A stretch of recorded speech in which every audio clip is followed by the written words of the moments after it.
Merry Fitness, everybody. Welcome to Athletic Definition, Merry Fitness Extravaganza, day 12 out of 31. I am Santa's favorite podcaster, Coach Ray Z, and today we're going to talk about how to stay warm when it's cold outside training.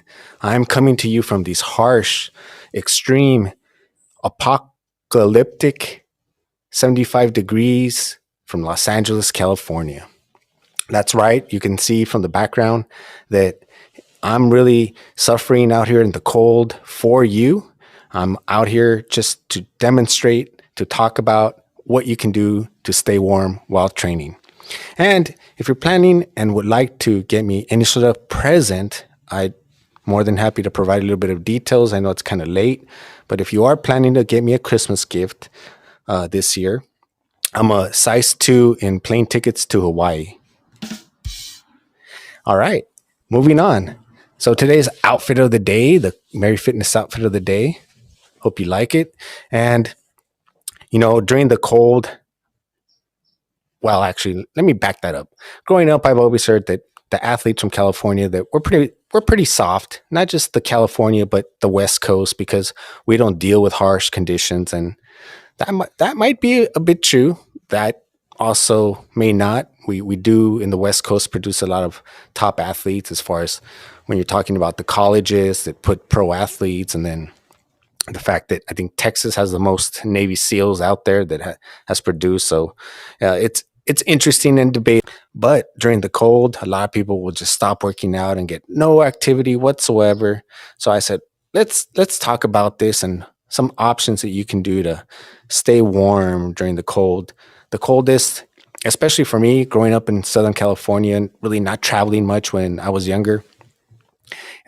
As I started traveling and I started feeling and seeing the different types of climates, like, oh wow, this is cold. This is like 14 degrees. And when you're in Southern California, there is no 14 degrees. So I had a shell shock in that right there. Or at the time, it put doubts in my mind where I'm like, can I complete this because it's so cold? And I wasn't used to it whatsoever. And these are some of the things that I think are important to do. One is you want to dress not just warm, but you want to dress so that you can stay dry, because nothing will make you colder than wet clothes.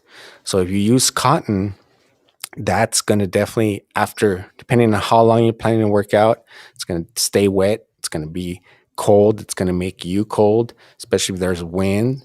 So I definitely recommend like wicking clothing, any type of wicking clothing. They make it pretty much for everything now. And with that wicking clothing, that'll prevent you from chafing, or it'll help prevent from chafing. And then also from you just getting any sort of rash as well and being cold. Now, just depending on how much of a minimalist you are when you're running or not running, you could layer up. I try to just go, if it's really, really super cold, I still just maybe like a windbreaker to break that harsh condition, but nothing really, for me personally, too heavy. After that, I would say it's your extremities. It's very important for you to cover your fingers, your toes, your nose, anything that isn't really covered by gloves. Pre-pandemic, I got this like face mask that would go right here. And I know a lot of people complain about the breathing part. It had like netting around the mouth so that you could actually, the netting around the mouth was that you could breathe better. When the pandemic hit, I used it a lot, but I'm going to say no, it still wasn't good. It still wasn't where you could breathe very easily, at least for me. And also because I'm a sweater. So after like 3-4 miles, that thing was soaking wet. And for me, it just wasn't going to work. So I can use it in the beginning, maybe for a short run, but everybody's going to use it differently. I forget what they are, but it's not the typical face mask because they actually have netting. The one I have is by Under Armour. I'm sure there's different brands. The other thing is beanies. Beanie, keep your head warm. So same thing I recommend. You could get the regular material beanies, but if you're going to be working out, it's not going to be good. You want something that's wicking, that's reflective is good if you're going to be out like running, and then especially or hiking or anything like that. If you get lost, you want people to be able to find you, but that really has nothing to do with staying warm. You want to make sure that the beanie you buy, regardless of the brand, is good for extreme weathers and all weather as well, and that they're waterproof. I know if it's raining or something like that, it really doesn't matter, but the more waterproof, the more waterproof, not water resistance. There's a difference, and each label, each company may have a difference. So you definitely want to look into that, but uh, that'll definitely help. One time I got really, really cold. I don't know why, hiking, maybe about 2 years ago. I was hiking up to White City, actually past White City, Inspiration Point in Pasadena. And I was just really, really cold, and I had gloves on and it still wasn't working. So I'm going to share just a little bit later on something I use that I think I haven't really heard anybody use as far as a tip, but it definitely, I don't know why I couldn't just keep my hands warm that day. And so for that reason, I recommend these. As far as gloves too, if you're going to be using your cell phone, they sell gloves that have special tips. That way you don't have to take them off.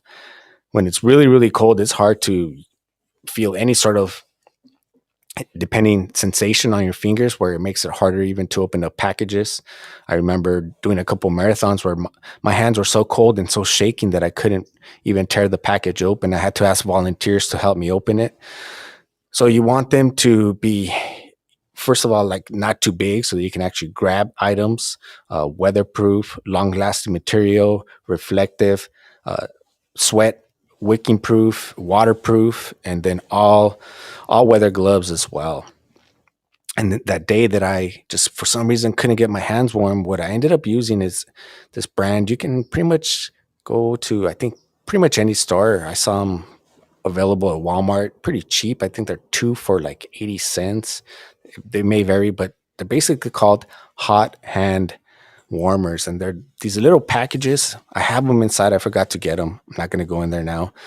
And you break them and they stay warm for about 10 hours. So that day when I just for some reason could not keep my hands warm, I ended up using one of those packages and it helped. You could put it in your pocket, help you kind of stay warmer in the lower extremities. And then I just kept putting it from hand to hand, switching it back and forth, holding it like 5 minutes in one hand and the other.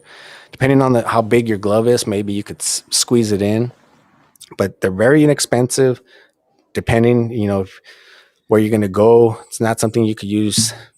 Uh, well, if I don't know, just depending on. Actually, they're pretty lightweight, but I think you could pretty much use them for anything. I don't know about if you're running in the rain, how effective they'll be. I haven't tried it because it comes in plastic. But as far as to keep you warm, they'll definitely help. The other recommendation that I have is I heard of this guy many years ago. He's now mainstream, but depending on what fitness or what you follow, you may or may not have heard of certain people. I know Fireside is always bringing different artists on here, and because I'm always working out or running or something, a lot of them I'm like, I don't know who that is. I have to look them up, but that's because I don't have Netflix or Hulu or anything like that. I just unless they're like dunking a basketball or scoring a touchdown, which my 49ers are playing right now, then I really don't know who you are. But I think that's a good thing ever since I gave up television. So this guy right here is, if you want to really become one with a cold, his name is Winhoff.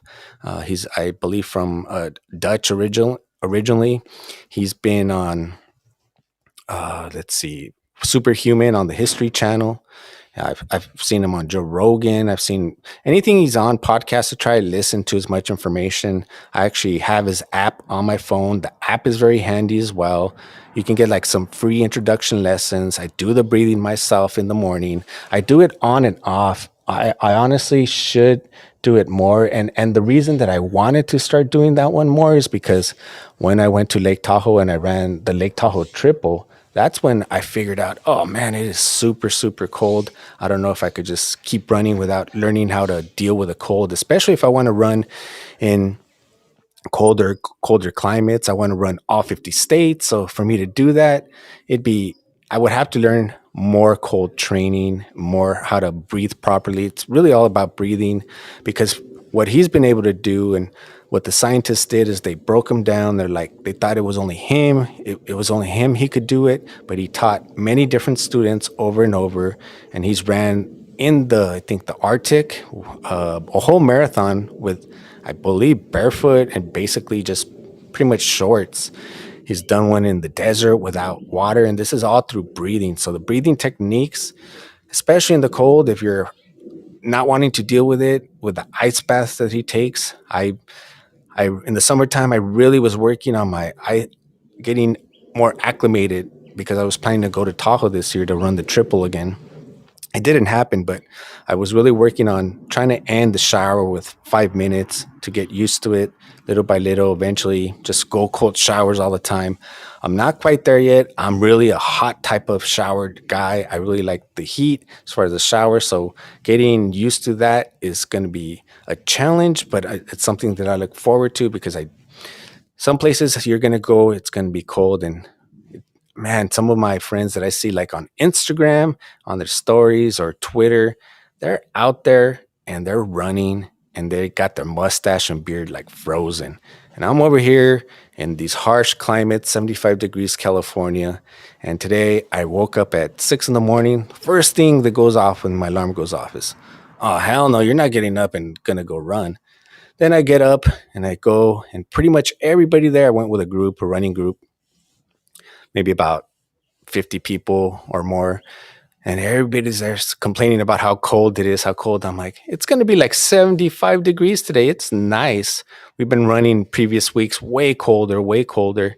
But California, we just get so used to that warmth. It's always sunny. It's always a beautiful weather. And that's where you can really get shell shocked if you never really traveled outside of Southern California and then you start dealing with weather.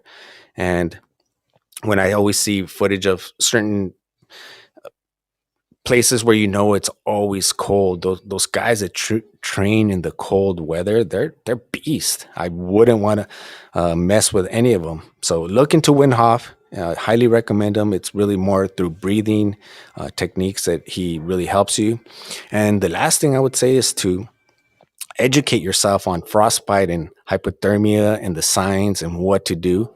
When I ran the 2011 Los Angeles Marathon, that year it was raining really, really hard. 2 weeks prior to the marathon, I sprained my ankle playing basketball with my family.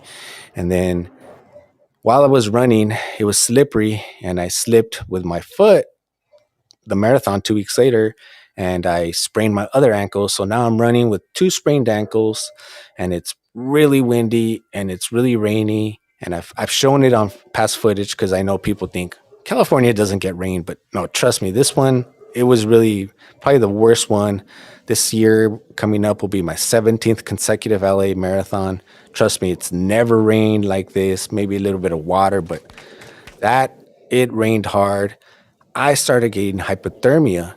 I saw people just quitting left and right. They get these towels, not towels, forget blankets, but I forget what they're just basically look like foil and they keep you warm.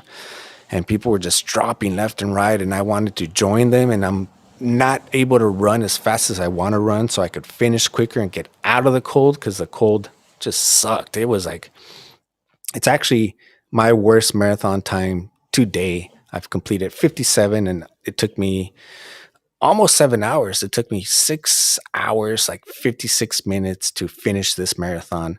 It was all mental. It was all like just gut check because physically couldn't do it. And then when I made it and I crossed the finish line, the ambulance is always there, fire department. They're like, do you need medical attention? And even if I need medical attention, I'm always like, just try to be hard like David Goggins. But this time I'm like, no, I do. I need some medical attention. And pretty much almost like basically collapsed and they got me. And then one fireman put his arm like over his shoulder and then another one on the other. And they took me into this room and they had all these people that were in hypothermia stages. And it was just like nothing but heat coming into this room. And they told us, take off your clothes, and they gave us towels, and we just stayed in this room till we started feeling warmer and warmer. After I started feeling warmer and warmer, then I went and I got some hot soup. But hypothermia is definitely, and you need to know the signs, because you may need to quit. There's, if I, at the time, I wasn't educated enough and pretty stubborn as well, but you need to know, what signs they are, because you may just need to get medical attention right away. So these are all things that will help you keep training when it's cold and also keep you as safe as possible. So today is Christmas Eve, and being Mexican American, we pretty much stay up till midnight to wait to open up presents, because today it's basically Christmas for us. So what we're gonna do is, I know some people, I did a last minute gift idea show yesterday. You can check it out. It's on Fireside, available everywhere. But I'm gonna give you one more last minute gift idea that you can do for the sports fans, that you can do online shopping, because pretty much there's nowhere you're going to go now that you're going to find the size or what they want. So one more show coming up today. Be sure to follow me on Fireside. Once I get situated again, I will come back on, because I guess another gift idea, although it has nothing to do with sports, is I'm going to go buy some lottery tickets. It's part of what I'm giving. I got some sports stuff for someone, we're doing a gift exchange. So I got sports stuff basically, and then I'm going to go get some lottery tickets. And that's pretty much it. I'll be done with my shopping. But I know a lot of people wait till the last minute. So I'll give you one more. Actually, no. I got two more ideas where you can get some good online last minute ideas for the fitness and sports person in your family, or maybe for yourself. The thing about every time they have a Black Friday or Cyber Monday is all those emails, they're for things that I like, not for what my family members like or what my friends like. I'm the one who ends up taking advantage of the deals. I didn't do it this year, hopefully next year, but thank you, everybody, for joining me. This has been the Merry Fitness Extravaganza, day 12 out of 31. I know I'm behind. I have a lot to do